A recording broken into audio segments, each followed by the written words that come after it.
මුළු ලෝකයේ පුරාම විවිධ රටවලට ආවේනික ප්‍රදේශවලට ආවේනික සර්ප විශේෂ දහස් ගණනක් අපිට බලා ගන්න පුළුවන්. මේ සර්ප විශේෂ අතුරින් උග්‍ර විෂ සහිත සර්පයන් ගුණොත් ඉලාන්ටයිපෑන් කියන විශේෂය ඉතාමත් භයානකයි. මොවුන්ගේ නිජම විදියට හැඳින්වෙන්නේ ඕස්ට්‍රේලියාවේ කේන්ද්‍ර රේන්ජර්ස් ප්‍රදේශයයි.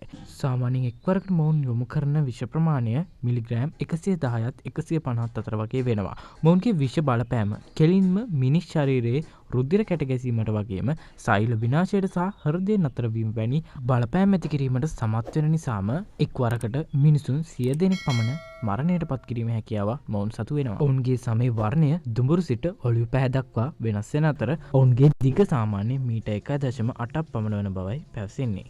ඔවුන්ගේ ප්‍රධානම ආහාරය වන්නේ කුඩා සතුන් සහ පක්ෂීන්. ඔවුන් සාමාන්‍යයෙන් නිසාචර වන අතර දිවා කාලයේදී කුල්වල සැඟවී ඉන්නවා.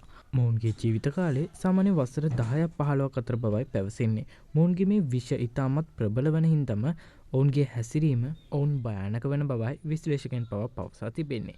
මොවුන් නිතරම තමාට අනතුරක් යැයි හැඟුණු විට නිතරම පහර දීමට හා ගැටුම් ඇති කර ගැනීමට උත්සාහ කරනවා. නමුත් IUCN රතු ලේඛනයට අනුව මොවුන් හඳුන්වන්නේ සංරක්ෂණයක් අවශ්‍ය සර්ප විශේෂයක් බවටයි. කෙසේ හෝ ලෝකෙ සිටින භයානකම විෂ අධිකම සර්පයන් මොවුන් වුණත් මේ වන විටත් මොවුන් සඳහා ප්‍රතිවිෂ හොයාගෙනයි තියෙන්නේ.